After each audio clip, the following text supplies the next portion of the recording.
आपल्यासोबत नाना पटोले त्यांच्याशी आपण बातचीत या ठिकाणी करणार आहोत. नानाजी, काय सांगाल तुम्ही? राहुल गांधी यांचं ट्विट केलेलं टी शर्ट जे आहे ते घातलेलं आहे, साधारणतः एप्स्टीन फाईलचा सुद्धा उल्लेख त्याच्यावरती, काय सांगाल?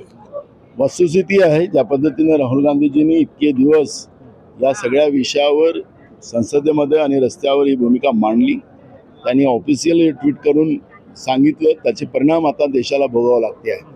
ज्या पद्धतीने देशाचे प्रधानमंत्री कॉम्प्रोमाइज झाले अमेरिकेला आणि इस्रायलला, त्याचे परिणाम आज देशातले लोक भोगतात आहे. आज डिझेल नाही, पेट्रोल नाही, गॅस नाही. मुंबईसारख्या शहरामधले अर्ध्यापेक्षा जास्त हॉटेल्स आता बंद झालेली आहेत आणि म्हणून या कॉम्प्रोमाइजमध्ये एकीकडे शेतकरी बर्बाद झाला, एकीकडे आता सामान्य माणूसही बर्बाद होती आहे, अशी परिस्थिती आपण पाहतो. साधारणतः एप्स्टीन फाईल्समुळे कुठेतरी पाहायला गेलं तर अनेक चेहरे समोर येताना पाहायला गेलं, मात्र ते प्रकरण लपवण्याचा प्रयत्न हा त्यालाच कॉम्प्रोमाइज झालेले आहे आणि त्या कॉम्प्रोमाइजमुळे हे सगळे परिणाम आपण बघतोय.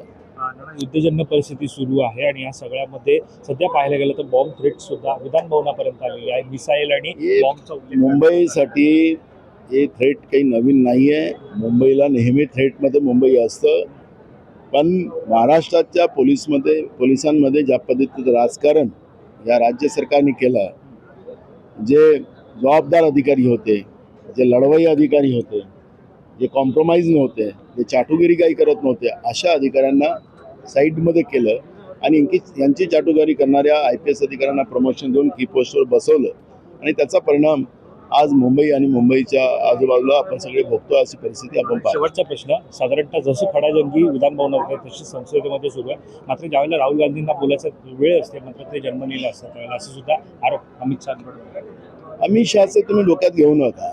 हे विश्वगुरूचे चेले आहेत आणि खोटं बोलायचं, जुमलेबाजी करायची त्याच्या पलीकडे नाही. वस्तुस्थितीला कसं लपवायचं ते त्यांना जास्त आहे. पण आता देशातली लोक, अमित शहा असेल किंवा मोदीजी असतील, त्यांच्या गोष्टीवर कुठंच आता मान्यता नाही. यांची फेकूगिरी देशाच्या जनतेला कळलेली आहे, त्याच्यामुळे त्यांच्यावर फार काही तुम्ही जाऊ नका.